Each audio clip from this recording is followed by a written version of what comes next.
को बता दें कि जो भी 10th क्लास के स्टूडेंट हैं और मैथ के लिए परेशान हैं उनके लिए वीडियो बहुत ही ख़तरनाक और बहुत ही यूज़फुल होने वाला है। ठीक है, क्योंकि जो 10th में मैथ पढ़ता है उसको पढ़ने के लिए सबसे पहले एक चीज़ ये पता होना चाहिए। क्या पता होना चाहिए?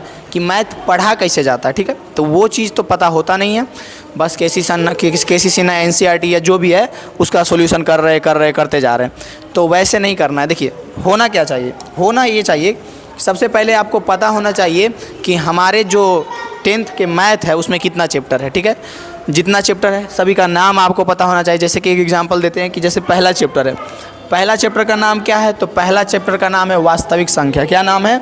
वास्तविक संख्या, जिसको इंग्लिश में कहते हैं रियल नंबर। क्या कहते हैं? Real number. तो अब ऐसा होना चाहिए मैथ पढ़ने वाले स्टूडेंट का दायित्व कि वास्तविक संख्या रियल नंबर से जितना जुड़ा हुआ कॉन्सेप्ट है 10th क्लास के लिए इम्पोर्टेंट, सबसे पहले वो पूरा कॉन्सेप्ट क्लियर होना चाहिए। और इस वीडियो में हम उस चैप्टर का जितना रियल नंबर का कॉन्सेप्ट है वो क्लियर कर देंगे। ठीक है, तो वो क्लियर होना चाहिए। उसके बाद कॉन्सेप्ट के बाद जितना टाइप का क्वेश्चन बनता है उतना हर एक टाइप का क्वेश्चन बना हुआ रहना चाहिए। और उसके बाद अगर आप हर एक टाइप का एक एक क्वेश्चन बना लेते हैं तो चाहे केसीसी ना हो या एनसीईआरटी हो, सबको आप ऐसे ही बना सकते हैं। आप ही सोचिए इस चीज़ को। तो मैथ पढ़ने का तरीका ये होना चाहिए कि सबसे पहले क्या करना है कि जो भी चैप्टर है उस चैप्टर का कॉन्सेप्ट क्लियर होना चाहिए।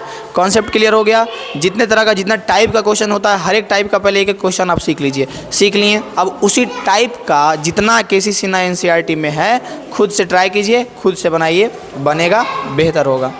तो जैसे कि हम लोग हैं वास्तविक संख्या भी पढ़ने वाले हैं, तो वास्तविक संख्या किसको कहते हैं? नंबर दो तरह का होता है, रियल नंबर, इमेजिनरी नंबर, वास्तविक संख्या और काल्पनिक संख्या। तो ये हम लोग पढ़ेंगे वास्तविक, लेकिन वास्तविक पढ़ने से पहले हम काल्पनिक का एक झलक दिखला देते हैं, क्योंकि उसका इसमें ज़रूरत नहीं है, सिर्फ वास्तविक का ज़रूरत है, लेकिन झलक दिखलाजा वाला काम ज़रूरी है। तो झलक क्या दिखलाना है? जैसे कि अभी तक आप लोग पढ़े होंगे कि 4 है रूट के अंदर, तो ये +-2 निकलेगा, इस तरह से निकलता है। रूट 9 है तो 9 है तो +-3 निकलेगा। लेकिन इमेजिनरी काल्पनिक संख्या कहाँ चल जाता है कि अगर दिया हुआ है -√3, रूट के अंदर माइनस दिया हुआ, क्या दिया हुआ है? कोई भी संख्या है रूट के अंदर है माइनस दिया हुआ है, तब ये चल जाता है काल्पनिक में, इमेजिनरी नंबर में। समझ में आ रहा है? काल्पनिक संख्या ये टाइप का संख्या अभी तक 10th तक आपको नहीं दिखेगा, कहीं पे कोई भी चैप्टर में नहीं दिखेगा। यानी कि 10th तक हम लोगों को काल्पनिक संख्या पढ़ना ही नहीं है। तो बस एक झलक दिखला दिए कि इस तरह का संख्या रहता है, उसको काल्पनिक संख्या कहते हैं। जो कि 10th में नहीं पढ़ना है उसी को कहते हैं काल्पनिक संख्या, इमेजिनरी नंबर। और हम लोगों को पढ़ना है रियल नंबर, जिसको कहते हैं वास्तविक संख्या। क्या कहते हैं? वास्तविक संख्या। तो वास्तविक संख्या में कौन कौन सी संख्याएँ? सबसे पहले तो ये जो चैप्टर है वास्तविक संख्या 7 में भी है, 8 में भी है, 9 में भी है, सब में है। तो ये चीज़ में सबसे पहले आपको जानना है कि प्राकृतिक संख्या किसको कहते हैं। क्या जानना है? प्राकृतिक संख्या यानी नेचुरल नंबर, जैसे कि दिया हुआ है। ये कुछ आधारभूत प्रमेय है, लेकिन वो पढ़ने से पहले सबसे पहले हम आपको बताएंगे कि प्राकृतिक संख्या किसको कहते हैं। उसके बाद बताएंगे पूर्ण संख्या किसको कहते हैं, फिर पूर्णांक किसको कहते हैं, पूर्णांक के बाद परिमेय संख्या किसको कहते हैं, परिमेय के बाद अपरिमेय संख्या किसको कहते हैं। तो वास्तविक संख्या में यही सारी संख्याएं जो हम लोग पढ़ते हैं यही सब वास्तविक संख्या होती है। तो इतना जो हम अभी पढ़ाएंगे इस चीज़ को आपको ध्यान में रखना है, ध्यान में रख करके पूरा चीज़ सीखिएगा तो अच्छा होगा। देखिए सबसे पहले एक चीज़ हम बताएंगे इसमें,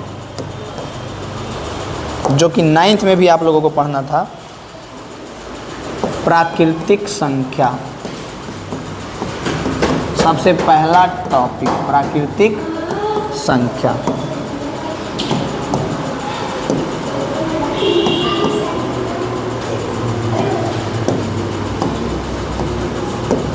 प्राकृतिक संख्या को इंग्लिश में कहते हैं नेचुरल नंबर। क्या कहते हैं? Natural number. ठीक है, तो सबसे पहले चीज़ है कि जब गणित का आगमन हो रहा था, जब मनुष्य लोग को गिनने की आवश्यकता पड़ी थी, तो सबसे पहले स्टार्ट जहाँ से किया था उसी को कहते हैं नेचुरल नंबर, प्राकृतिक संख्या। इसको आप अभी ऐसे भी सोच सकते हैं कि अभी भी अगर हम कोई संख्या को काउंट करना स्टार्ट करते हैं, गिनती करना स्टार्ट करते हैं, तो कहाँ से स्टार्ट करते हैं? क्या माइनस से स्टार्ट करते हैं, या जीरो से स्टार्ट करते हैं, या 1 से करते हैं?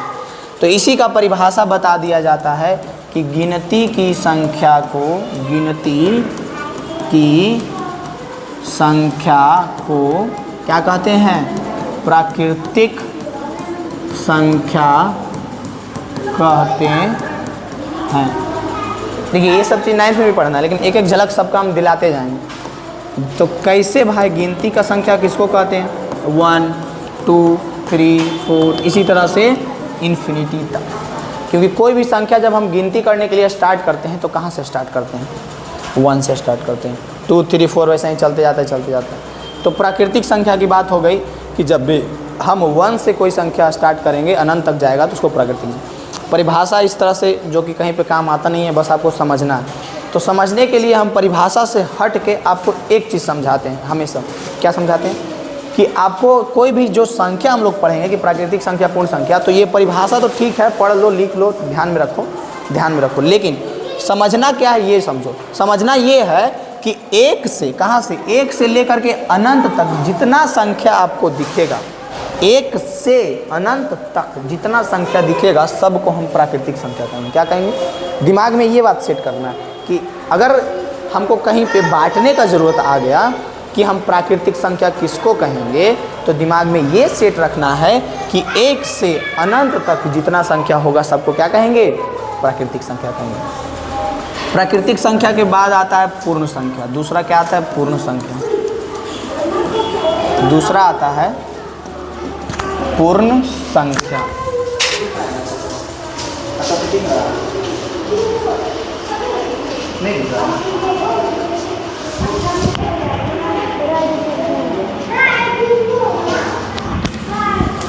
यानी कि यहाँ से हम आपको बताएंगे कि पूर्ण संख्या किसको कहते हैं। ठीक है, पूर्ण संख्या। तो पूर्ण संख्या कुछ नहीं है, एक मतलब कि जैसे अभी इसका परिभाषा अगर बात करें तो परिभाषा ऐसे होता है कि प्राकृतिक संख्या में जीरो को शामिल कर देने पे पूर्ण संख्या कहलाता है। प्राकृतिक संख्या में, प्राकृतिक संख्या के समूह में शून्य को शामिल करने पर, ठीक है, ये हो गया परिभाषा की बात। लेकिन आपको याद क्या रखना है, ध्यान क्या रखना है? तो ध्यान ये रखना है कि कभी भी जीरो से, कहाँ से? जीरो से लेकर के अनंत तक जितना संख्या होगा उसको कहेंगे प्राकृतिक संख्या। क्या कहेंगे? प्राकृतिक संख्या। जीरो से लेकर के, कहाँ से? जीरो से पूर्ण संख्या कहेंगे। क्या कहेंगे? पूर्ण संख्या। तो ये चीज़ आपको ध्यान में रखना है कि सबसे पहले स्टार्ट कहाँ से हुआ? 1 से। 1 से लेकर के अनंत तक जितना संख्या होगा उसको क्या कहेंगे? प्राकृतिक संख्या। फिर दूसरा चीज़ क्या हुआ? जीरो से, 1 से पहले भी कोई संख्या था, जीरो, जो कि इंडिया के ही बनाए हैं। कौन बनाए हैं? जो आप लोग कमेंट में जरूर बताइएगा कि जीरो का इंडिया में ही आविष्कार हुआ है, बनाया गया है। समझ रहे हैं ना? बनाया गया मतलब, हाँ। तो वो कौन किए हैं जो आप लोग कमेंट में बताइएगा। तो जीरो अगर हम शामिल कर देते हैं प्राकृतिक संख्या में तो उसको कहते हैं पूर्ण संख्या। क्या कहते हैं? पूर्ण संख्या, होल नंबर। क्या कहते हैं? Whole number. अब इसको आपको दिमाग में कैसे सेट रखना? प्राकृतिक संख्या कहाँ से कहाँ तक कहेंगे बउआ? तो 1 से अनंत तक। पूर्ण संख्या कहाँ से कहाँ तक कहेंगे बउआ? तो 0 से लेकर के अनंत तक। इस तरह से आपके दिमाग में सेट होना चाहिए। ठीक है, इसमें कोई दिक्कत? ये जो भी हम बताए हैं इसमें कोई दिक्कत हो तो कमेंट में बताइए। अब दूसरा ये हो गया। अब आ गया तीसरा, पूर्णांक। क्या आ गया? पूर्णांक, जिसको कहते हैं इंटीजर। क्या कहते हैं? इंटीजर। इंटीजर किसको कहते हैं? पहले 1 से अनंत था, 0 से अनंत था, लेकिन उसके बाद आविष्कार हुआ 0 से पहले की संख्या, जिसको कहते हैं ऋणात्मक संख्या। -3, -2, -1, 0, 1, 2, 3। इधर इन्फिनिटी तक जाएगा, पॉजिटिव इन्फिनिटी तक, इधर जाएगा निगेटिव इन्फिनिटी तक। नंबर जितना इधर जाएगा उतना ही इधर भी जाएगा।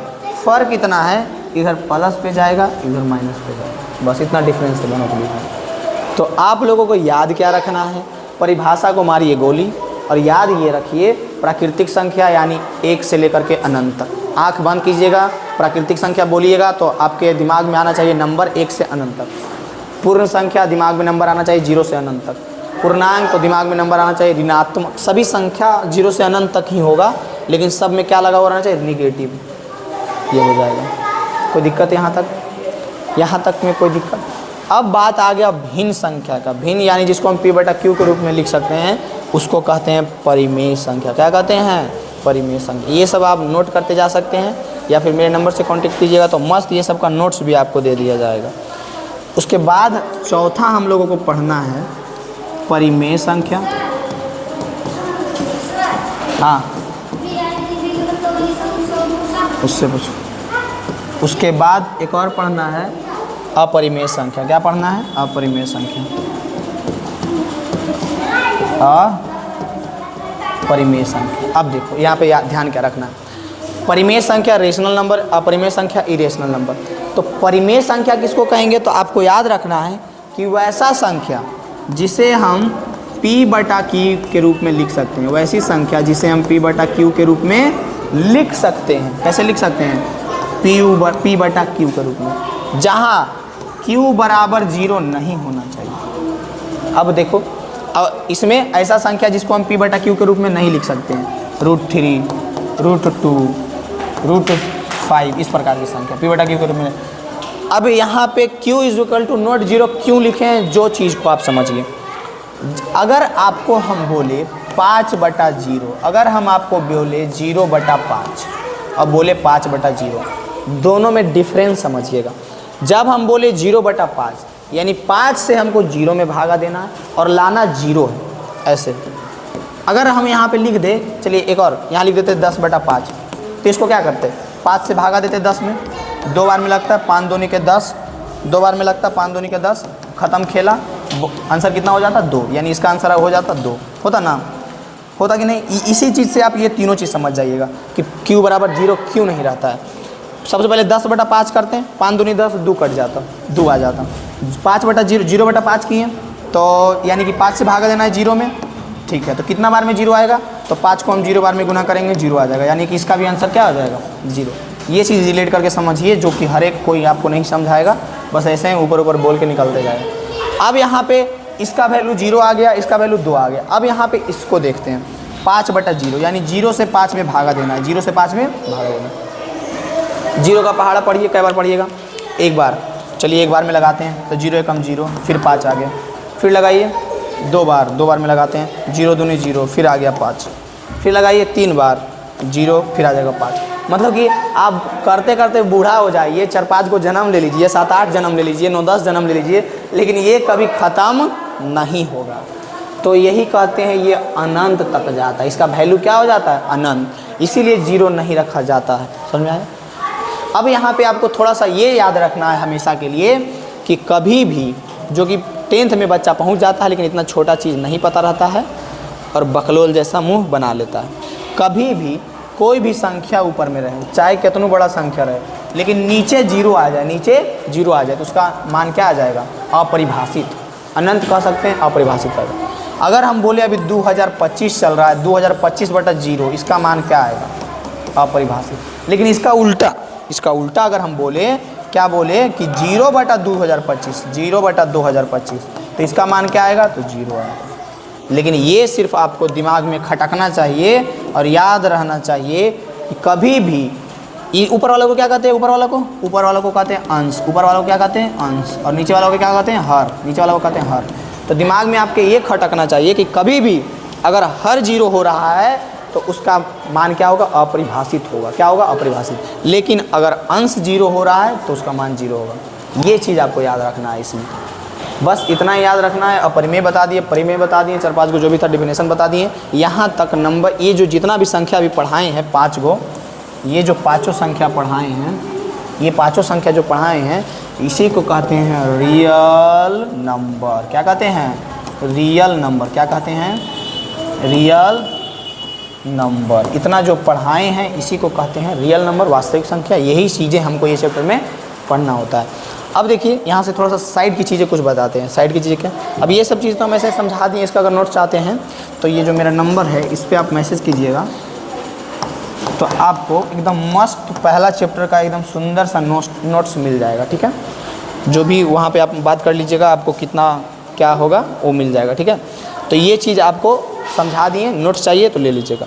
ये हमारा हो गया इतना कंप्लीट। अब इसके बाहर का चीज़ क्या याद रखना है, बाहर का थोड़ा सा ये याद रखना है, भाज्य संख्या किसको कहते हैं, ठीक है। अभाज्य संख्या किसको कहते हैं, ठीक है। सम संख्या किसको कहते हैं, उसके बाद विषम संख्या किसको कहते हैं। ये चारों चीज़ आपको क्या करना है, याद रखना है। कैसे याद रखेंगे, देखिए सबसे पहले है भाज्य संख्या, किसको कहेंगे, भाज्य संख्या। तो आपको याद रखना है, सबसे पहले अभाज्य समझिएगा तो भाज्य समझ जाइएगा। जैसे कि आप कभी भी 1 से चलिएगा 10 तक, 1 2 3, लेकिन भाज्य अभाज्य जो है 2 से स्टार्ट होता है, इसको 1 से लेना देना नहीं है। भाज्य अभाज्य 2 3 4 5 6 7 ऐसे से चलते जाइएगा, 7 8 9 तक चले, ठीक है। तो ये दोनों का परिभाषा में ही कहता है कि 1 से बड़ी वैसी संख्या, ठीक है। तो 1 से बड़ी ले रहे हैं, तो आपको ध्यान क्या रखना है कि इतना में आपको 2 तरह का संख्या दिख रहा होगा। कैसे, एक वैसा संख्या दिख रहा होगा जिसका अगर हम गुणनखंडन करते हैं, इसको ऐसे भी सोच सकते हैं, आपको ऐसा संख्या दिख रहा होगा जिसको हम 1 से अधिक संख्या से भागा दे सकते हैं, और वैसा संख्या दिख रहा होगा जिसको 1 और स्वयं के अलावा किसी से भागा नहीं दे सकते हैं। जैसे 2 है, 2 को हम किससे भागा दे सकते हैं, एक तो 1 से दे सकते हैं, 1 दूनी 2 और 2 एकम 2, इसके अलावा किसी से दे सकते हैं नहीं। जैसे 3 है, 3 को कैसे भागा देंगे, 1 तिया 3, 3 एकम 3, इसके अलावा किसी से दे सकते हैं नहीं। 4 है, 4 को तो देखिए दे सकते हैं, 4 एकम 4, 1 चका 4 और 2 दूनी 4, एक्स्ट्रा आ गया 2 दूनी 4, यानी इसको दे सकते हैं, इसको रेड कर देते हैं। 5 है, अब 5 को देखो तो 5 5 एकम 5, 1 पचे 5, इसके अलावा किसी से भागा नहीं दे सकते हैं। 6 है, तो 6 को 2 तिया 6, 3 दूनी 6, 5 एकम 5, 1 पचे 5, इसको भी दे सकते हैं। 7 है, 7 एकम 7, 1 सते 7। 8 है, तो 8 को तो बहुत से दे सकते हैं, 4 दूनी 8, 2 चक 8, 8 एकम 8, इस तरह से। अब आपको इतना में ही एक चीज़ समझ में आया होगा कि 2 तरह का नंबर दिख रहा होगा। एक नंबर ऐसा जिसको स्वयं से और 1 से भाग दे सकते हैं, स्वयं से और 1 से भाग दे सकते हैं। एक नंबर ऐसा जिसको 1 से और स्वयं से के अलावा बहुत सारा से भाग दे सकते हैं। तो वैसा संख्या जो सिर्फ 1 और स्वयं से विभाजित हो उसको अभाज्य संख्या कहते हैं। क्या कहते हैं, वैसा संख्या जो 1 एवं अपने आप से विभाजित हो, 1 और अपने आप से विभाजित हो, उसे अभाज्य संख्या कहते हैं। जैसे तो 2 हो गया, 3 हो गया, और क्या ले ले, 5 हो गया, 7 हो गया, 11 हो गया, 13 हो गया, उसके बाद 17 हो गया, 19 हो गया, उसके बाद 23 हो गया। इस तरह से आप चलते चल जाइएगा। ये सारा संख्या आप देखिए 1 से और स्वयं के अलावा किसी से नहीं लगेगा, इसको कहेंगे अभाज्य संख्या। भाज्य जो 1 और स्वयं के अलावा बहुत से लगे, वैसा संख्या जो 1 और स्वयं के अलावा भी बहुत सारी संख्याओं से विभाजित होता हो, उसे क्या कहते हैं, भाज्य संख्या। ये आप लिख लीजिएगा, बोल दिए। इसका एग्जाम्पल हम लिख देते हैं, जैसे 4 हो गया, 6 हो गया, 8 हो गया, 10 हो गया, और कोई है बीच में 4 6 8 10 12, बीच में यहाँ पे 9 भी हो गया। तो ये सारा संख्या जो 1 और स्वयं के अलावा बहुत सारा संख्या से लगा, इसी तरह से चलते चल जाएगा, उसको क्या कहेंगे, भाज्य संख्या। ये 2 संख्या, 2 चीज़ें पता चलना चाहिए, याद रहना चाहिए, ध्यान रहना चाहिए। उसके बाद और 2 चीज़ है जो कि बहुत हल्का है, सम संख्या और विषम संख्या। सम संख्या और विषम संख्या, वैसा संख्या जो 2 से पूर्णतः विभाजित हो जाए, जो 2 से पूर्णतः विभाजित हो जाए। कहे का मतलब ठेठ भाषा में याद रखो, जगह 2 से भागा लगाए लग जाए उसको सम कहेंगे, जगह 2 से भागा लगाए नहीं लगे उसको। अब पहुंच गए 10th क्लास में, तो 10th क्लास में ये चीज़ नहीं है कि परिभाषा, ठीक है उसको परिभाषा जानो, जान के ध्यान में रखो, लेकिन परिभाषा याद करने का नहीं है। अब क्या है, फील्ड में उतर के लड़ाई करना है। फील्ड में उतर के लड़ाई करना है मतलब लड़े लगेगा उतर के नहीं, उसका मतलब है कि जो उसका एग्जाम्पल है उस चीज़ को समझो, और परिभाषा से इसको नहीं याद रखो, एग्जाम्पल से इसको याद रखो। सम संख्या है तो आपको याद रहना चाहिए कि जो 2 से लग रहा है, कोई भी संख्या उठा के दे दिए हम, 10 दे दिए, 12 दे दिए, इस तरह के संख्या दे दिए, 14 दे दिए, 18 दे दिए, तो आपको देखना है कि 2 से लग रहा है तो सम होगा। विषम जो 2 से नहीं लगे, 3 हो गया, 5 हो गया, 7 हो गया, 9 हो गया, इस तरह के संख्या। तो ये सब एग्जाम्पल से आपको याद रखना है। ये सारी चीज़ें इसमें एकदम नोट्स की तरह काम करती है, जो कि आपको हम नोट्स भी दे सकते हैं। आप मेरे नंबर से कांटेक्ट कीजिएगा तो मैसेज कीजिएगा, तो ये चीज़ सबसे पहले तो आप लोग को ये चीज़ ध्यान में रखना है, जो कि अभी हम बता चुके हैं। किसको कहते हैं प्राकृत संख्या, किसको कहते हैं पूर्ण संख्या, किसको कहते हैं पूर्णांक, किसको कहते हैं परिमेय संख्या, किसको कहते हैं अपरिमेय संख्या, और ये सारे संख्याओं के संग्रह को कहते हैं वास्तविक संख्या। और 10th में जा कर के यही वास्तविक संख्या हम लोगों को पढ़ना है। और वास्तविक संख्या के अलावा एक और संख्या होता है जो आपको बता दी है, काल्पनिक संख्या, इमेजिनरी नंबर, जो कि यहाँ तो आप लोगों को पढ़ना नहीं है, लेकिन उस चीज़ के बारे में आपको ध्यान में रखना है। जब रूट में माइनस आ जाता है तो ऐसी संख्याओं को क्या कहते हैं, काल्पनिक संख्या। अब सबसे पहले प्रमेय।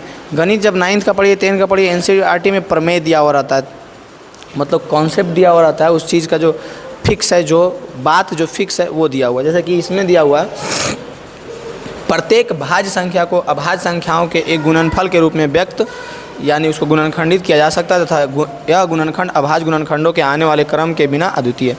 2 तरह का संख्या हम बताए थे। एक बताए थे भाज्य संख्या, जो एक और स्वयं के अलावा बहुत सारा संख्या से कटता है, और एक हम बताए थे अभाज्य संख्या। क्या बताए थे, अभाज्य। तो अभाज्य संख्या क्या होता है, तो अभाज्य संख्या वैसी संख्या को कहते हैं जो एक से और स्वयं से कटता है, उसके अलावा कोई संख्या से नहीं कटता है। 2 तरह के बताए थे।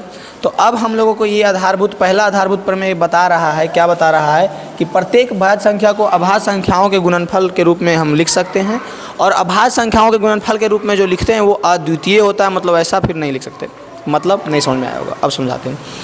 जैसे कि एक हम ले लिए संख्या भाज्य 20, अब इसको हम गुणनखंड करेंगे तो कितना से लगाएंगे भाई, तो पहले हम 2 से लगाएंगे। कितना से लगाएंगे, 2 से। तो 2 से लगाएं, 2 से मतलब इसीलिए लगा रहे हैं क्योंकि 2 अभाज्य संख्या है, और हमको ये सारा गुणनखंडन में अभाज्य संख्या का यूज़ करना है। 2 से लगाएं 10 आया, फिर 2 से लगाएं 5 आया, यानी कि ये 20 जो था, 20 क्या था, 20 भाज्य संख्या था।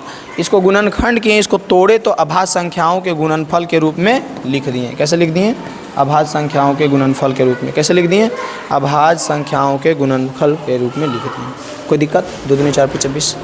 तो यही पहला प्रमेय कहता है कि जितने भी भाज्य संख्या है सबको हम अभाज्य संख्याओं के गुणनखंड के रूप में लिख सकते हैं। ये पहला प्रमेय। बताइए कोई दिक्कत है इसमें। इसी प्रकार से आप बहुत सारा नंबर ले करके सोच सकते हैं, वैसा भाज्य संख्या लीजिए, उसका अभाज्य गुणनखंडन कीजिए, और आने वाले क्रम के बिना अद्वितीय। मतलब कि ये जो चीज़ आया है ये लास्ट है।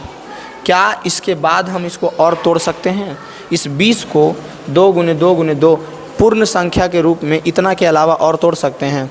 याद ध्यान रखिए, क्या बोल रहे हैं, पूर्ण संख्या के रूप में। पूर्ण संख्या के रूप में इस भाज्य संख्या को अभाज्य संख्या के रूप में इतना तोड़ेंगे, इसके अलावा और हम नहीं तोड़ सकते। बात आई होगी समझ में, कोई दिक्कत नहीं हुआ होगा। यहाँ तक आपका कॉन्सेप्ट क्लियर हुआ। उसके बाद हम लोग आगे बढ़ेंगे। आगे क्या है जो देखिए समझते चलिएगा। आगे एक क्वेश्चन है, इस चैप्टर में ज़्यादा कुछ है नहीं, और चूँकि एक चीज़ और ध्यान रखना है, ये जो भी हम सॉल्यूशन करवा रहे हैं न्यू बुक के अनुसार सॉल्यूशन करवाएंगे, और न्यू बुक के अनुसार पूरा कॉन्सेप्ट बताएंगे। कॉन्सेप्ट तो ओल्ड में भी उतना ही रहेगा, तो वो उससे मैटर नहीं करता, लेकिन NCERT सॉल्यूशन हम जो करवाएंगे वो न्यू बुक के अनुसार। और न्यू बुक अगर आप निकाल करके देखते हैं तो उसमें आधा से ज़्यादा एक्सरसाइज गायब है, कम दे दिया मैथ पढ़ने के लिए, ठीक है। तो उसके लिए घबराना नहीं है, जितना है उतना पढ़ाएंगे, अच्छा से पढ़ाएंगे, बस ध्यान में रखिए और सबको लिखते जाइए, नोट्स बनाते जाइए, सॉल्यूशन देखते जाइए, बहुत अच्छा करिएगा। तो यहाँ पे सबसे पहले एक क्वेश्चन जो है इसको हम लोग ऑपरेशन करते हैं। इस क्वेश्चन का ऑपरेशन बहुत अच्छे तरीके से करेंगे अभाज्य गुणनखंडन विधि द्वारा। कैसे? अभाज्य गुणनखंडन विधि द्वारा 96 और 404 का HCF ज्ञात कीजिए, फिर इनका LCM ज्ञात कीजिए। सिंपल है, अभाज्य गुणनखंडन विधि द्वारा कर रहा है। तो सबसे पहले अभाज्य गुणनखंडन विधि तो आता होगा, तो हम लोग सबसे पहले 96 और 404 का अभाज्य गुणनखंडन करेंगे। 96 2 बार में लगाएंगे तो 2 चक 8, 8 दूनी 16, फिर 2 बार में लगाएंगे तो 2 दूनी 4, 4 दूनी 8, फिर 2 बार में लगाएंगे 2 एकम 2, 2 दूनी 4, फिर 2 बार में लगाएंगे 2 छक 12, फिर 2 बार में लगाएंगे 2 तिया 6, ठीक है। उसके बाद है 404, क्या है 404, 2 बार में लगाएंगे 2 एकम 2, 0, 2 एकम 2, है 2 दूनी के 4, 2 दूनी के 4, ठीक है। फिर 2 से लगाएंगे तो 101 हो जाएगा। अब आ गया यहाँ पे 101, अब आ गया यहाँ पे क्या आ गया 101। अब अगर आपके पास कॉमन सेंस है तो ठीक बात है, और कॉमन सेंस नहीं है तो माथा पटकते रहो 101 में। लगाओ, कितना से लगाएगा, 2 से लगाओ, 3 से लगाओ, 5 से लगाओ, अभाज्य संख्या से लगाना ना, 7 से लगाओ, 11 से लगाओ, 13 से लगाओ, 17 से लगाओ, 19 से लगाओ, 23 से लगाओ, लगाते जाओ, देखते जाइए। जितना आप लगाइएगा उतना माथा ख़राब होगा, पटक पटक के माथा फोड़ लीजिएगा, लेकिन ये हिलेगा नहीं। क्यों नहीं हिलेगा? क्योंकि 101 खुद एक अभाज्य संख्या है। कैसी संख्या है? 101 अभाज्य संख्या। कैसी संख्या है? 101 अभाज्य संख्या। अभाज्य संख्या यानी किसी से लगेगा ही नहीं, लगेगा ही नहीं यानी कि यहीं तक हो गया इसका अंतिम गुणनखंड। अब करना क्या है, चूँकि हम लोगों को क्या निकालना है? एलसीएम और एचसीएफ निकालना है, यही ना निकालना है जी। तो सबसे पहले हम यहाँ पर लिखेंगे 96। 96 का जब हम लोग गुणनखंडन किए तो देखिए कितना 2 है, 1 2 3 4 5 2 है, 2 गुने 2 गुने 2 गुने 2 गुने 2 3 2 5। अब अगर आपके पास थोड़ा सा भी कॉमन सेंस है तो कोई संख्या जब बार बार एक साथ अपने में गुना हो रहा है तो उसको पावर के रूप में लिख सकते हैं। 5 2 है तो उसको लिख सकते हैं ना, 2 पे पावर 5, 2 पे पावर 5, ऐसे भी लिख सकते हैं। लेकिन ऐसे नहीं लिखेंगे। क्यों नहीं लिखेंगे? ताकि यहाँ पे एचसीएफ और एलसीएम निकालने में आपको समझ में ज़्यादा आएगा, आसान होगा। ठीक है, गुने 3, एक लास्ट 3। ठीक है, ये हो गया हमारा 96 का। फिर 404 का देखते हैं, 404 का। तो 404 का क्या हो जाएगा? 2 गुने 2 गुने 101 की हो जाएगा। अब हम लोग बात करते हैं सबसे पहले एचसीएफ का। किसका बात करते हैं? एचसीएफ। तो एचसीएफ निकालने के लिए अगर आप लोगों को पता है इस विधि से तो ठीक है, नहीं पता है तो अभी से ध्यान दीजिए। एचसीएफ निकालना है सबसे पहले। क्या निकालना है? एचसीएफ, हाईएस्ट कॉमन फिक्स्ड जो भी है फैक्टर। तो एचसीएफ निकालने के लिए आपको एक चीज़ याद रखना है हमेशा कि जब भी हम दो संख्याओं का अभाज्य गुणनखंडन से एचसीएफ निकालते हैं तो उसका गुणनखंडन में जो संख्या आया है, उसके अभाज्य गुणनखंडन में जो संख्या आया है उसमें वैसा संख्या हमको लेना है जो मैच कर रहा है। जैसे कि ये दोनों मैच कर रहा है ना, तो इसके बदले 1 2 ले लो, गुने ये दोनों मैच कर रहा है ना, इसके बदले 1 2 ले लो। ठीक, इसके अलावा कोई संख्या मैच कर रहा है इसमें? नहीं कर रहा है, नहीं लेंगे। यानी इस टोटल का एचसीएफ कितना हो गया? इस टोटल का एचसीएफ हो गया 4। कितना हो गया? 4। इस टोटल का एचसीएफ कितना हो गया? 4 इज़ द राइट आंसर। कोई दिक्कत है इसमें? इस टोटल का जो एचसीएफ 4 हो गया, इसमें आपको कहीं पे दिक्कत परेशानी समस्या लग रहा है? कहीं पे लग रहा है? नहीं लगेगा। क्या करना है? सिंपल दोनों का अभाज्य गुणनखंडन को मिलाना है। जो जो संख्या मैच कर रहा है उसके बदले 1 1 लिख देना है। ये दोनों मैच कर रहा था उसके बदले 1, ये दोनों 2 मैच कर रहा था उसके बदले 1 लिख देना है। एचसीएफ हमारा हो गया 4। 4 क्या हो गया हमारा? एचसीएफ। 4 क्या हो गया हमारा? HCF answer. अब बात करते हैं एलसीएम का। अब किसका बात करेंगे? एलसीएम का बात करेंगे, एलसीएम। ठीक है, तो एलसीएम देखिए एक वो तरीका से आप लोग निकाले होंगे एलसीएम। ऐसे निकाले हैं 96 404, ऐसे करके निकाले होंगे आप लोग एलसीएम। दोनों को रिलेट कर देंगे आप, एकदम गजब से समझ जाइएगा। तो 2 बार से आप लगाते तो दोनों लगता, ये हो जाता 48 और ये हो जाता 202। फिर 2 बार से लगाते तो ये हो जाता आपका कितना हो जाता? 24 और ये हो जाता 101। अब तो आप देखते, ये 24 है, अब तो आप देखते तो नहीं लगता, किसी से लगता नहीं। अब इसको सबको गुना कर देते, गुना करके जो आता वो हमारा क्या हो जाता है? एलसीएम। चलिए गुना भी कर देते हैं। तो 2 दूनी के 4, 4 गुने 24, तो 20 चक 80 4 चक 16, 24 चक 96 होता है ना जी। ये हो जाएगा 96, 96 गुने 101, 96 गुने क्या हो जाएगा? 101 हो जाएगा। तो 101 को जब हम 96 से गुना करेंगे तो क्या हो जाएगा? गुना कर लेते हैं। 6 कम 6 0, 6 कम 6 6, 9 एकम 9 0, 9 एकम 9। ठीक है, अब क्या करेंगे? तो 6 9, उसके बाद 6 9, यानी 96 आया। इसका एलसीएम कितना आया जी? 96 ब्लैक कलर दिख रहा होगा, 96 ब्लैक कलर दिख रहा है ना, 96। अब यहाँ पे इसी चीज़ को यहाँ पे लागू करेंगे। कैसे लागू करेंगे? ये दोनों 2 के बदले 1 2 लिखे थे, ठीक है, जो मिल रहा है जिसके बदले उसके बदले लिखो। ये दोनों 2 के बदले 1 2 गुने, ये दोनों 2 के बदले जो मिल रहा है उसके बदले 1 ही लिखेंगे। ये दोनों 2 के बदले 1 2, ये दोनों 2 के बदले 1 2। ठीक है, जो मिल रहा है उसके बदले 1 ही लिखेंगे। अब कौन कौन नहीं मिल रहा है तो वो सबको लिख देंगे। जो मिल रहा है 2, जो मिल रहा है उसके बदले 1 लिखेंगे। 2 जो मिल रहा है उसके बदले 1 लिखेंगे। 2 जो मिल रहा है उसके बदले 1 लिखेंगे। और बाकी जो नहीं मिल रहा है उसको एज इट इज़ लिख देंगे। बाकी जो नहीं मिल रहा है उसको एज इट इज़ लिख देंगे। सबसे पहले जिसका जोड़ा लग गया, ब्याह हो रहा है, वो दोनों के बदले 1 लिखेंगे, वो दोनों के बदले 1 लिखेंगे। और जो अभी बंड है, नहीं ब्याह हुआ है, उसको एज इट इज़ अकेले लिख देंगे। तो ये हो जाएगा, ये 2 2 2 तो ये 2। अब इधर 3 2 और है, ठीक है भाई, 3 2 और लिख दो।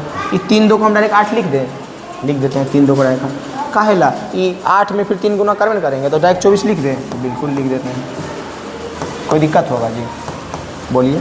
अब बचा क्या? 101, तो इसको भी लिख देंगे 100। फिर तो पहुंच गए वहीं जगह पे ना, 2 दूनी 4, 24 चक 96, 96 गुने 101, तो यानी एलसीएम हमारा कितना आ गया 96 यही ना आया था गुना करके, यहाँ पे यही ना आया था। तो तरीका ये आपको यहाँ पे सीखना है, और ऐसे आप लोग हो सकता है पहले बनाएंगे, बचपन से तो ये बनाए होंगे, लेकिन ये वाला सीखना है। फिर से रिपीट कर देते हैं। करना क्या है, सबसे पहले HCF निकालना है, दोनों का अभाज्य गुणनखंडन करेंगे। अब HCF सबसे पहले अगर निकालना है तो दोनों का अभाज्य गुणनखंडन करेंगे। अभाज्य गुणनखंडन में जो संख्या मैच कर रहा है उसको लिख देंगे, हमारा क्लियर हो गया।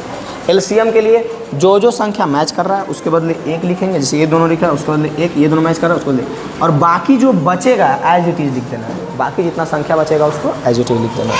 ये हमारा बन गया। और इसी प्रकार से एक टाइप आपका यहाँ पे समझ में आ गया होगा। कोई दिक्कत है इसमें तो आप बता सकते हैं, अगर आपको लगता है इसमें कोई दिक्कत तो आप हमको बता सकते हैं। ऐसे तो कोई दिक्कत इसमें नहीं होना चाहिए, आपको समझ में ज़रूर आया होगा, क्लियर हो गया। इसको लिख लीजिएगा, स्क्रीनशॉट लेके जैसे लिखिए, लेकिन लिख लीजिएगा, बना लीजिएगा, ठीक है। बढ़ते हैं हम अगला क्वेश्चन पे। और अब इस चैप्टर में सबसे फेमस क्वेश्चन दादा परदादा के ज़माने से चलते आ रहा है, इतना फेमस है, और एग्ज़ाम के लिए तो हमेशा एक क्वेश्चन फिक्स ही है, मतलब समझ लो ये एक क्वेश्चन एग्ज़ाम में हर एक साल फिक्स ही है कि एक क्वेश्चन पूछता है, कोई नहीं रोकेगा इसको, समझ रहे हैं। आपके अगर दादा दिए होंगे 10th तो उस टाइम भी पूछा होगा, परदादा दिए होंगे उस टाइम भी पूछा होगा, आप दे रहे हैं उस टाइम भी पूछ रहा है, और आगे पता नहीं, लेकिन आपके जब बाल बच्चा होगा शादी ब्याह के बाद उस टाइम भी पूछवे करेगा। क्या पूछेगा कि √2 का परिमेय संख्या है। ठीक है भाई, तुम जानता है कि √2 का परिमेय संख्या है, लेकिन प्रूव करो। लेकिन इसको क्या करो, प्रूव करो। यही तो ज़िंदगी है, सब कोई जानता सब कुछ है, लेकिन क्या करना पड़ता है, प्रूव करना पड़ता है। तो वही चीज़ मैथ में करना पड़ेगा। तो सबसे पहले दिया हुआ है √2, तो आप लोगों को पता होगा √2 एक अपरिमेय संख्या, क्योंकि इसको रूट से निकालते हैं तो ये पॉइंट चलते आता है ना। तो ये क्या है, अपरिमेय संख्या। प्रूव कैसे करेंगे, सबसे पहले लिखेंगे, जैसे कि कोई चीज़ हमको प्रूव करना है तो उसके अपोजिट मान करके उसके प्रॉपर्टीज़ को फिल करना पड़ता है, और नहीं फिल हो रहा है मतलब हम गलत माने थे, यानी प्रूव हो गया कि हम गलत हैं, तो जो है लिखा हुआ वो सही है। जैसे कि अभी हम बोले कि अभी दिन है, ठीक है, अभी क्या है, दिन है, हम बोले प्रूव इट, अभी दिन है, लेकिन आप हमको प्रूव करके बताइए कि अभी दिन है। तो कहिएगा चलो दिन है तो तुम क्या कहता है, रात है, तो बोलेंगे हाँ रात। तो कहिएगा चलो मान लेते हैं रात है, मान लिए रात। अब देखेंगे रात को क्या होना चाहिए भाई, तो सबसे पहला चीज़ रात को सूर्य नहीं होना चाहिए, सूर्य नहीं होना चाहिए, सूर्य नहीं होना चाहिए, लेकिन सूर्य है, अभी सूर्य है, अभी सूर्य है, पहला प्रॉपर्टीज गलत हो गया। और रात को तारे दिखना चाहिए, रात को तारे दिखना चाहिए, लेकिन अभी नहीं दिख रहा है, लेकिन अभी नहीं दिख रहा। तो ये दो चीज़ से ही प्रूव हो गया क्या, कि हम जो माने थे, हम माने रात, और रात में सूर्य नहीं होता है, लेकिन अभी सूर्य है, तारे होते हैं लेकिन तारे नहीं है, तो हम जो माने थे उसका विरोधाभास उत्पन्न हो रहा है ना। बस यही करना है, इसमें विरोधाभास उत्पन्न हो रहा है, यानी कि जो चीज़ हम माने थे वो गलत माने थे, और गलत माने थे तो जो लिखा हुआ वो सही है, ये जो लिखा हुआ ये सही है। फिर से रिपीट करते हैं, हम अभी दिन है, अभी क्या है, दिन है, ठीक है, अभी दिन है, और हम कहें प्रूव करो कि दिन है, तो कहिएगा ठीक है दिन है, तो और क्या हो सकता है, रात हो सकता है। चलो ठीक है भाई, मान लो कि रात है, मान लिए कि रात है, तो रात का प्रॉपर्टीज़ क्या क्या होना चाहिए, रात को प्रॉपर्टीज़ क्या क्या होना चाहिए, क्या क्या चीज़ होना चाहिए रात में। सबसे पहले तारे होना चाहिए, उसके बाद सूर्य नहीं होना चाहिए, सूर्य नहीं होना चाहिए। तो देख रहे हैं कि तारे तो नहीं है, तारे होना चाहिए था, तारे होना चाहिए था लेकिन नहीं है, सूर्य नहीं होना चाहिए था लेकिन है। तो यानी कि हम जो चीज़ माने रात, उसका विरोधाभास उत्पन्न कर रहा है कि नहीं, यानी कि मेरा मान्यता गलत है, रात नहीं है, क्या है, दिन है।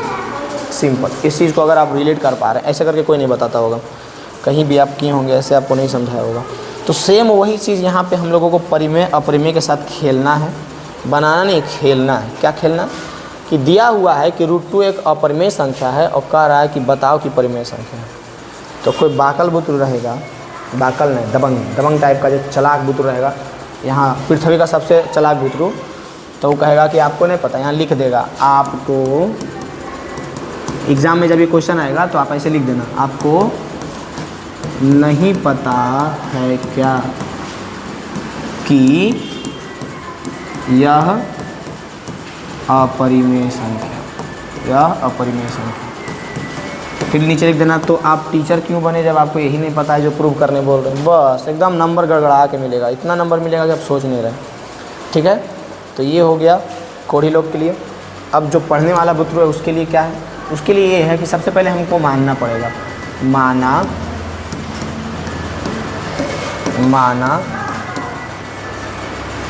√2 एक परिमेय संख्या है।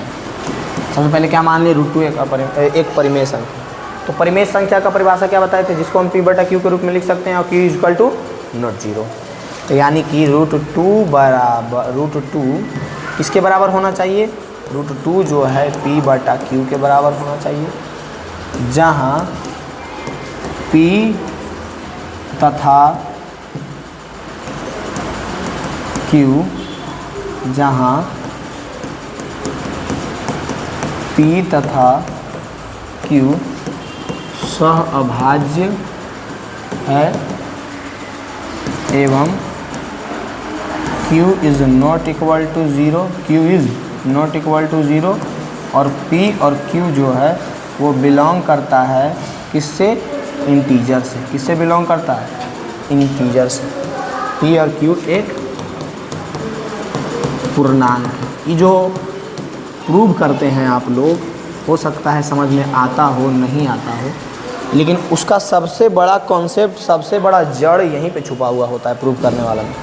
सबसे पहले विपरीत हम मान लिए कि एक परिमेय संख्या दिया हुआ था, अपरिमेय हम लोग परिमेय मान लिए हैं, उसको p/q के बराबर भी मान लिए हैं। ठीक है, अब ये जो लिखे हैं मेन, यहीं से हम लोग विरोधाभास उत्पन्न जो भी करता वर्ता है, यहीं से सब कुछ होता है।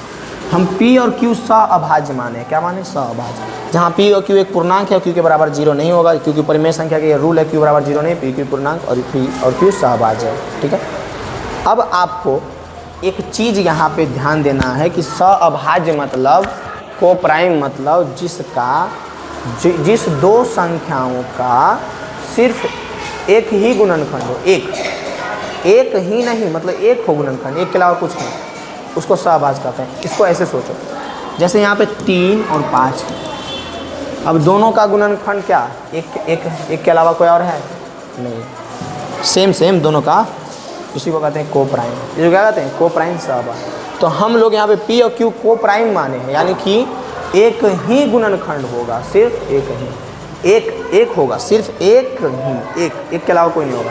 और अगर एक के अलावा कोई और संख्या गुणनखंड हो रहा है, यानी कहेंगे विरोधाभास उत्पन्न हो रहा है, हमारा मान्यता गलत है, p ये जो है एक अपरिमेय संख्या। बस यही खेल है। इस चीज़ को अगर आप समझ लेते हैं, क्लियर है, मामला एकदम फिनिश कि p और q सहअभाज्य है, यानी एक होना चाहिए इसका गुणनखंडन। एक के अलावा अगर कोई और संख्या से कट रहा है, मतलब हमारा मान्यता गलत है।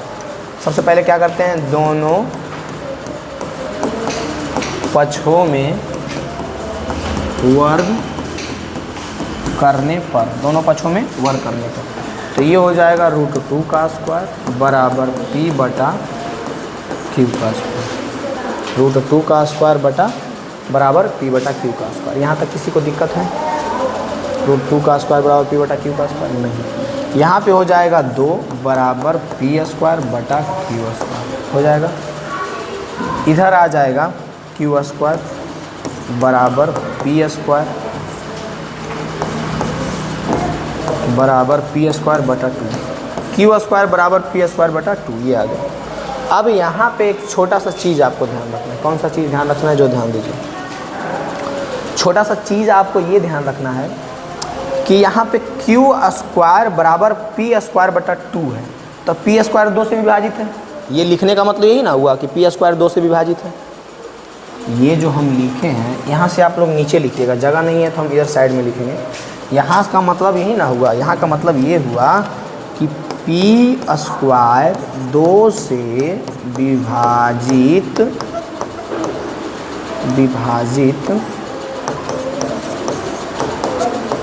p² 2 से विभाजित है। और अगर p² 2 से विभाजित है, अतः p² 2 से विभाजित है, p² 2 से विभाजित है, इसलिए p भी 2 से विभाजित होगा, p भी 2 से विभाजित P भी 2 से विभाजित होगा या नहीं होगा? जब P स्क्वायर 2 से विभाजित है तो P भी 2 से विभाजित होगा। सही बात की गलत बात? सही बात। अब P भी 2 से विभाजित है, ये बात यहाँ तक आ गया। और हम लोग माने क्या थे? P को माने थे सहअभाज्य। क्या माने थे? सहअभाज्य। लेकिन ये इसका तो एक और गुणनखंडन 2 आ गया। P का 1 के अलावा एक और गुणनखंडन 2 आ गया है, अतः हमारी मान्यता जो हम माने थे उसमें विरोधाभास उत्पन्न हो रहा है ना? तो विरोधाभास उत्पन्न हो रहा है, हमारी मान्यता गलत है या अपने खत्म कहानी। बस एक छोटा सा पॉइंट है, वो उसको समझ लिए, आपका खेला समाप्त, क्लियर। आपको ये समझने में थोड़ा सा भी दिक्कत या देरी नहीं लगेगा। समझ में आ रहा है? यानी कि यहाँ पे जो हम माने थे कि P 2 से विभाजित है,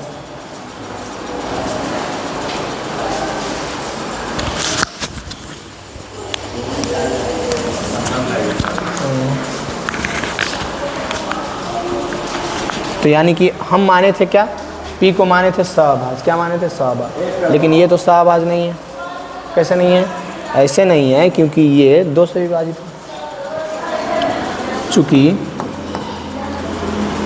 चलिए ऐसे ही डायरेक्ट लिखते हैं।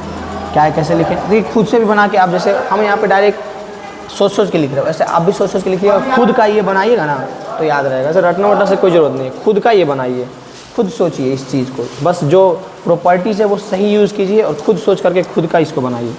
तो खुद का अब P जो है 2 से विभाजित हो गया, हम माने थे सहअभाज्य है, तो यहाँ पे लिखेंगे कि P तथा Q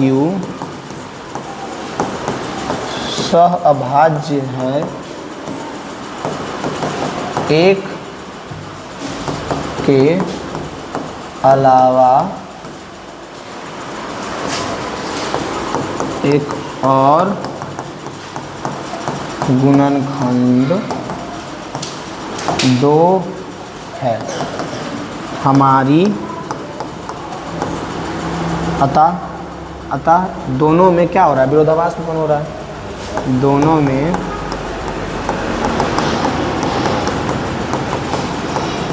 विरोधाभास उत्पन्न हो रहा है।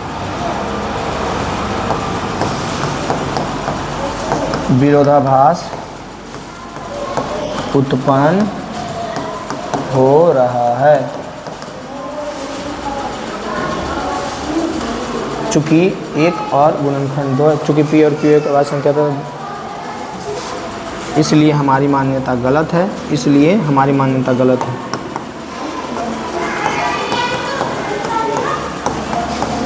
मान्यता गलत है। √2 क्या हो जाएगा? √2 एक अपरिमेय संख्या होगा। क्या हो जाएगा? एक अपरिमेय संख्या हो जाएगा। बताइए कोई दिक्कत है इसमें? किसी प्रकार का दिक्कत है? बस सेम ऐसा ही सोच के आप भी लिखिएगा। एक आपको क्लू सेट करना है कि हम ये चीज़ माने थे, ये चीज़ नहीं हो पा रहा है, हमारा मान्यता गलत है, बात खत्म। कोई दिक्कत इसमें? एकदम सेम ऐसा ही आपको लिखना है, सोच के लिखना है, समझ के लिखना है।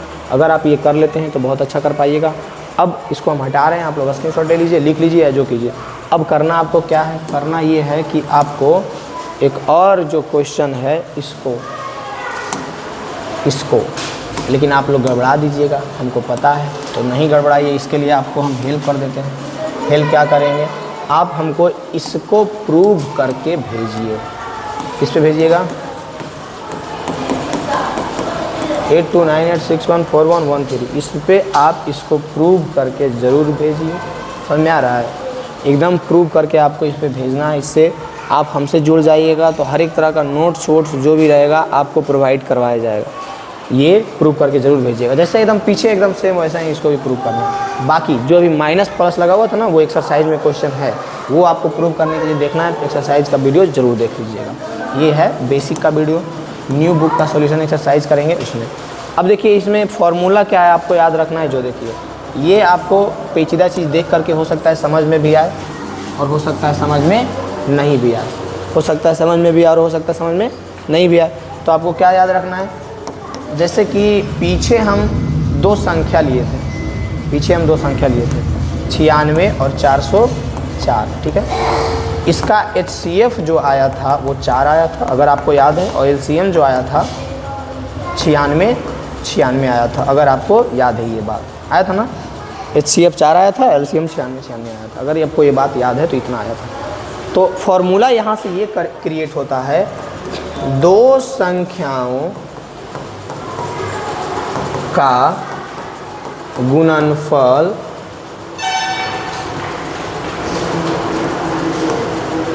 बराबर LCM गुने HCF, LCM गुने HCF। दो संख्याओं का गुणनफल बराबर LCM गुने HCF। यानी ये जो दो संख्या अगर इसको A माने इसको B माने तो A गुने B जो है इस AB का जो LCM होगा और इस AB का जो HCF होगा उसके बराबर होता है। बस यही चीज़ है।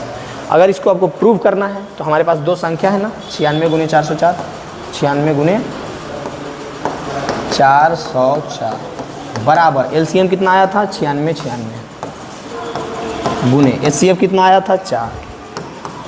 ये जो फॉर्मूला है इसको आपको प्रूव करना है तो अभी हम लोग जो पीछे सॉल्व किए थे उसी का एग्जाम्पल लीजिए, और ये आप जब गुना कीजिएगा और ये आप जो गुना कीजिएगा दोनों बराबर आएगा। समझ में आया? तो ये फॉर्मूला है A गुने B बराबर LCF गुने HCF। यहाँ से आप बहुत सारा फॉर्मूला बना सकते हैं। अगर हमको LCM निकालना रहेगा तो A गुने B बटा HCF हो जाएगा, A गुने B बटा HCF हो जाएगा बराबर LCM होगा ना।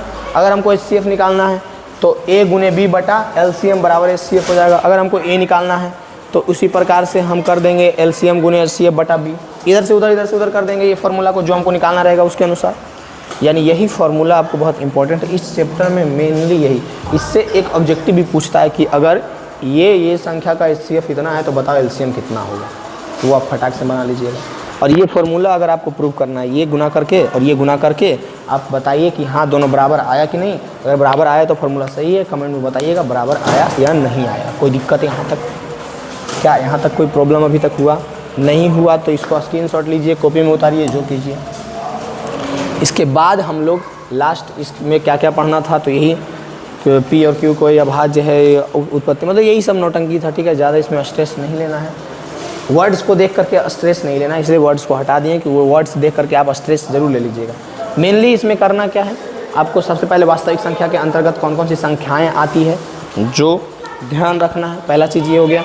दूसरा चीज़ भाज्य संख्या, अभाज्य संख्या, सम संख्या, विषम संख्या क्या होता है वो याद रखना है, ध्यान रखना है क्या होता है नहीं होता। संख्याओं का एकदम दिमाग में जमावड़ा रहना चाहिए कि यहाँ से यहाँ तक संख्या को ये कहते हैं, यहाँ से यहाँ तक की संख्या को ये कहते हैं। दूसरी बात और क्या याद रखना है, और याद रखना है एक फार्मूला कि दो संख्याओं का गुणनफल बराबर LCM गुने HCF होता है। और क्या रखना है, तो किस तरह से हम अभाज्य गुणनखंडन करके दो संख्याओं का LCM HCF निकाले थे वो याद रखना है। और क्या याद रखना है, तो कोई भी अपरिमेय संख्या को प्रूव करना है कि वो अपरिमेय होगा। क्या प्रूव करना है, कोई भी अपरिमेय संख्या को हमको प्रूव करना है कि वो अपरिमेय है। इतना चीज़ आपको ध्यान में रखना है। इसका बेसिक वीडियो में बस इतना ही आएगा, इतना ही आपको समझना है, और इसी से सारा क्वेश्चन आपको न्यू बुक का बन जाएगा। ओल्ड बुक का में थोड़ा सा कुछ एक्स्ट्रा हो सकता है, जो कि क्या होगा, एक्स्ट्रा ये होगा कि शांत दशमलव अशांत दशमलव ऐसे करके कुछ होगा, तो वो हम एक्सरसाइज के सॉल्यूशन में भी बता देंगे। और इसमें आपको ज़्यादा कुछ नहीं सोचना है, कुछ ज़्यादा नहीं सोचना है, बस उतना ही चीज़ ध्यान रखना है, उतना में ही आपका ये पूरा का एक्सरसाइज का सॉल्यूशन हो जाएगा। और दूसरी बात एक चीज़ और याद रखना है कि न्यू बुक में कितना एक्सरसाइज दिया हुआ है। न्यू बुक में लगता है कि ओल्ड से कम एक्सरसाइज दिया हुआ है। देखिए आपको हम अभी दिखा देते हैं। न्यू बुक में मात्र एक ही एक्सरसाइज दिया हुआ है 1.1, अच्छा एक और दिया हुआ है 1.2। न्यू बुक में दो एक्सरसाइज दिया हुआ है, कौन कौन, एक दिया 1.1 और एक दिया 1.2। ठीक है, तो ज़्यादा कुछ है नहीं, बस इतना ही आपको ध्यान जरूर रखना है। और ये 1.1 ओल्ड बुक में कुछ और होगा, आप जब देखिएगा तो ओल्ड बुक में 1.3 या 4 जो भी है ऐसे करके, लेकिन आगे पीछे होगा। लेकिन न्यू बुक में 1.1 1.2 एक्सरसाइज दिया है, दोनों को एकदम अच्छा से इसको सोल्व, इसका वीडियो आप जरूर देखिए आगे। ये था बेसिक का वीडियो, बेसिक में इतना है।